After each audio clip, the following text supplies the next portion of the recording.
Welcome back from the DECA tip team. In this video, Charlie and I will be taking on a team role play.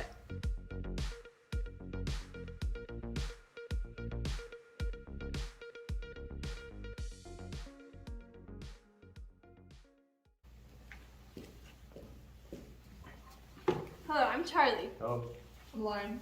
How are you? good. Good.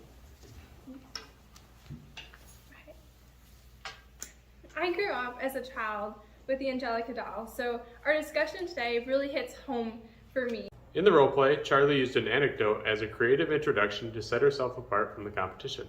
I think we should begin this presentation with a little bit of a SWOT analysis because I think that this provides some insight and perspective to the decision that we come to later on in the presentation. So if we start out looking at our strengths as an organization, we are the largest, most profitable doll company with the most recognized doll in the world. This is a huge accomplishment and something that we need to be proud of as an organization. We've been in business for 60 years. To be in business for this long is just incredible. And we also have a lot of merchandise besides just this famous Angelica doll. We offer lots of accessories associated with this, so we have a very strong product mix. On the other hand, we do have some weaknesses though. And one of our biggest weaknesses is that we have a single source for our distributor. Our main distributor is in one single retail store, which happens to be closing most of their retail stores. So this also brings us to a new opportunity. We have to explore some new channels of distribution to make up for losing this primary distributor. And this also serves as our threat as well. This distributor, We Are Toys, has closed almost all of their locations, and so we need to come up with a new strategy going forward, especially because we're also competing with limited shelf space with the retail stores that are available. Yep. I think the first thing that we should really think about is what the purpose of our sales are actually going to be and what impacts selling for our company. I think the biggest thing for us is creating a brand identity because we are so profitable, because we have such a wide-ranging product mix, because our products are so impactful for so many people. Remember to stay engaged with your presentation even when you're not speaking. For example, you can nod in agreement with your partner. As Charlie mentioned, she grew up with them, so it's impacting a lot of people, and so creating a brand identity, which we already have, and building customer loyalty there, being able to boost sales, being able to impact our selling with our products is impactful for us. Considering we're looking at new channels of distribution, we're considering the department stores, the grocery stores, and then also selling online. And so considering how those different distribution channels impact the way we go about creating our brand identity and continuing to implement that is of essence for us. I think ultimately what it boils down to is how are we selling our products in those different distribution channels, and how can we continue to build a customer relationship with all of our customers, continue to create that customer loyalty. And that's a great point, Lauren. I think that developing An important factor in team role plays is developing smooth transitions so you do not have long pauses or gaps. strong customer service and strong customer relationship management is very important for us as a company, and it's also important for us in choosing which channel of distribution we want to use for the dolls now that We Are Toys has closed. So just with any organization, customer service is absolutely essential. Our goal as a company is to satisfy the customer, and so we need to make sure that we're placing our dolls where we can reach our customers and where it's most convenient for them. This plays a role in our customer service. For example, our website serves as an element of customer service. In our decision, if we were to choose to increase our website spending since We Are Toys has closed, we would have to alter our website in order to improve our customer service in this aspect. So we would need more maintenance on the website, ensure that our products are available, make sure our website is easy to use. These are all things that we need to do to improve the website to satisfy the needs of our customers, to satisfy them and keep them as our clientele. I think also going off of that, being able to recognize what the customers actually need. We've done a really good job of creating product mix depth and product mix with in our company, having accessories to our dolls, creating friends to Angelica, creating doll houses that Lauren and Charlie do a good job of using the information given to them to reinforce their ideas. customers can go out and buy. Being able to build value for our clients is really important to us, and so using our brand name, using the identity that we've created is really of essence. And so when we're considering looking at using grocery stores or department stores, looking at online sales as well, being able to implement that brand identity, still create value for our customers throughout those distribution points is really important for us as we continue to consider our options. With that being said though, we really need to consider what motivates some of our clients. In a team role play, it is important to have designated roles so that one partner is not dominating the conversation. Yes, I think that with any product, no matter what it is, there is something in particular that motivates them to purchase that product. And with our dolls, I would say that these Angelica dolls, they are a symbol of status. This is a very iconic, well-recognized doll that individuals are looking to purchase. So the doll has been branded as kind of an upper end doll, and we need to make sure that we're maintaining this image in order to satisfy our customers once again. In a role play, it is important to maintain eye contact with your judge. In this case, Lauren and Charlie could both improve on this. And part of the motivation for purchasing these dolls is because, as I mentioned, they are more of a symbol of status. It's different than buying a generic branded doll from just a typical store. Our doll has something special. And one of the things that we've looked at is an analysis of Maslow's hierarchy of needs. And I'm not sure if you're familiar with this, but one of the aspects of motivational behavior for people is esteem. And by purchasing a doll of this nature that has a symbol of status, that's well known, well recognized, and isn't an inexpensive, poorly created product, it gives someone a sense of esteem when they purchase our product. And so that's what we are trying to strive for, to maintain by keeping this image of the Angelica dolls very strong, to maintain that customer motivation to purchase them. If we were to choose the grocery stores, we're not certain that it would have the same level of motivation to purchase this doll and to maintain the same type of clientele, which leads us into the channels of distribution and how these reflect the motivation of our customers. Remember when giving a team role play to address all the performance indicators. In this case, Charlie and Lauren alternated between them. Absolutely. As Charlie kind of hit on already, even in grocery stores, you have those generic brand names. There's so many products that grocery stores offer beyond just like one or two brands or one or two products within their own mix. And so I think even with grocery stores, if we end up expanding into those as our channel of distribution, there's the potential that we might get lost among all of the products on that shelf in those aisles, as well as the idea that if we're expanding into the department stores, which are a little bit more narrow of a focus on some of their products, they have fewer items on their shelves, we're able to continue to implement that level of status that Charlie mentioned already.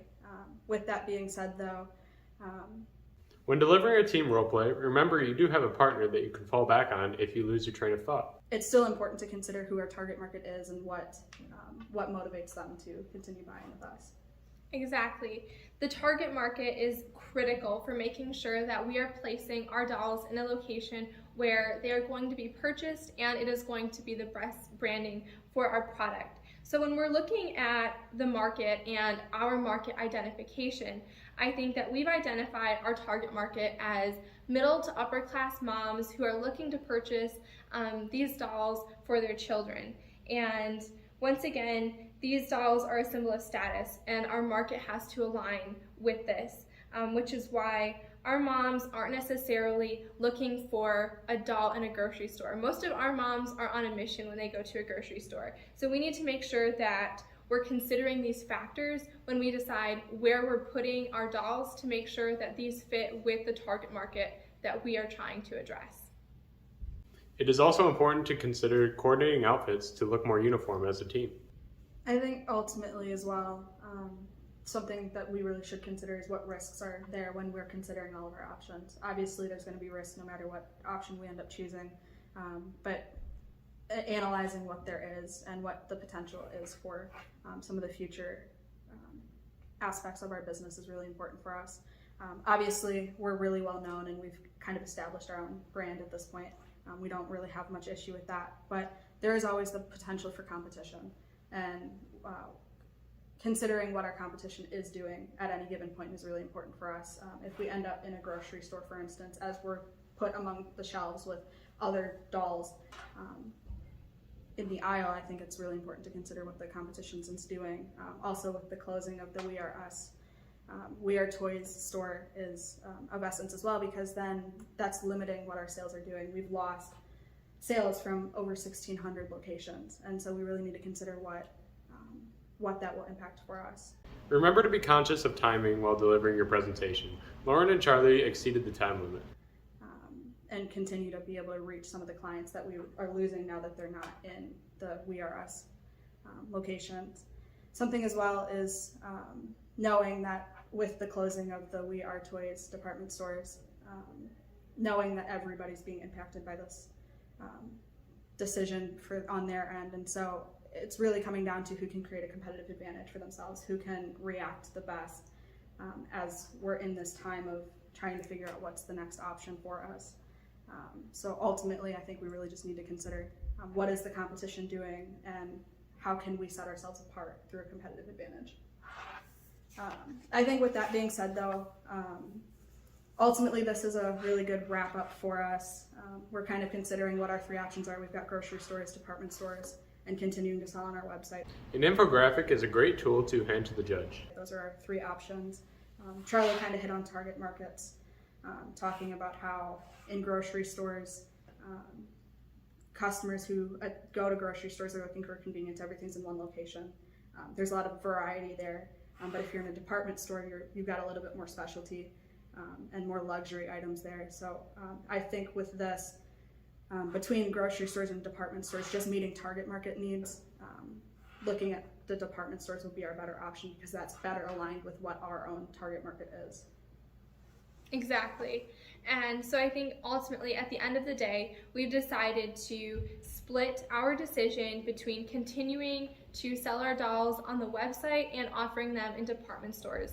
We will have to seek out some additional department stores that we may not have worked with in the past to be able to make up for a little bit of the discrepancy that we've lost through the We Are Toys. But going forward, our primary focus is to really enhance our presence online, since from the market research that we have done, 65% of our customers said that they are most likely to purchase a doll online. And so I think this is really important. Once again, we need to comply with what our customers want, and the majority of our customers want to purchase the dolls online. The second highest category was department stores, where we saw 20% of our customers said that they would like to purchase the dolls in a department store, and grocery stores where they fell behind the department stores and the website through this customer survey. And so I think it's really important that we take this customer survey into account in making our decision and knowing that this is what our customers said they wanted, and we need to feed into that. So I think that makes our decision really easy for choosing not to place our dolls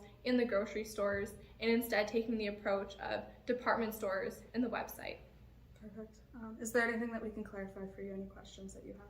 What are the implications of having Angelica dolls displayed and sold at grocery stores? So ultimately, it comes down to what risks are there.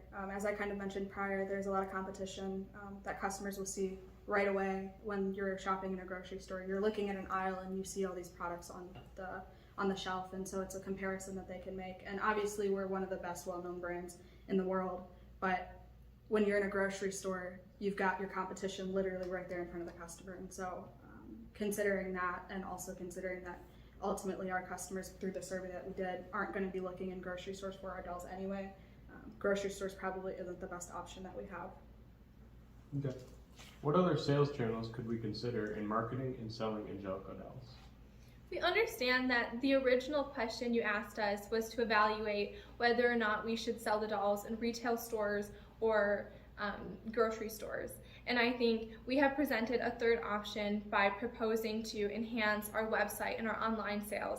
this is a new channel that we would like to use for selling and marketing the dolls. We feel that especially in a contemporary business environment, more and more sales are going online and we're seeing less and less of the brick and mortar locations. So simply to be able to move with the times and stay modern, it's important for us to do that as a company, even though we've been in business for 60 years and we have a long, well-established brand and relationship with our customers. We also need to show them that yes, we are modern and we're not doing things the same way we were 60 years ago. Okay. At the end of the role play, when the judge is asking questions, remember to contribute equally. What will be the impact on our current clientele?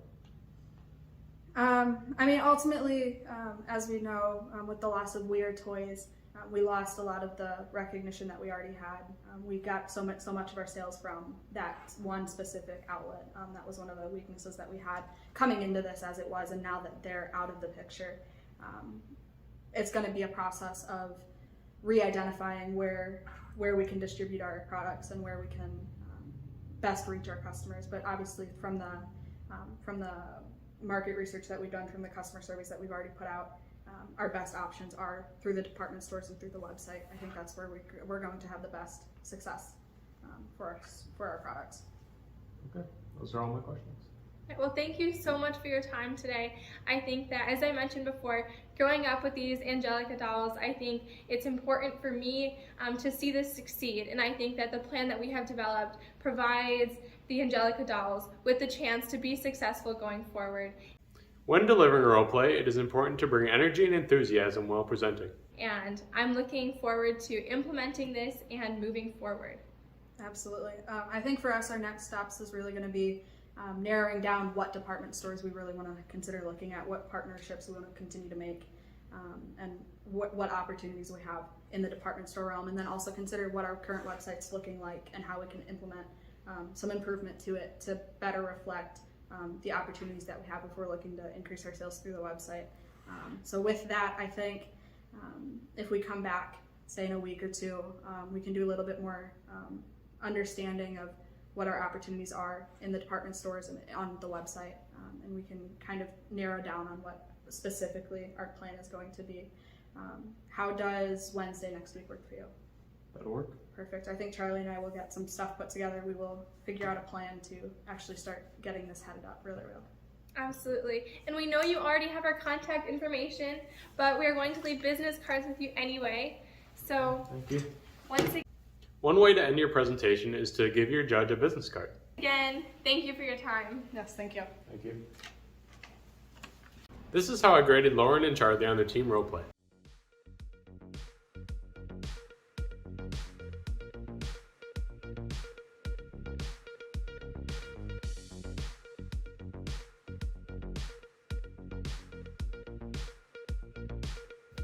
We hope you have a better understanding of the team role play.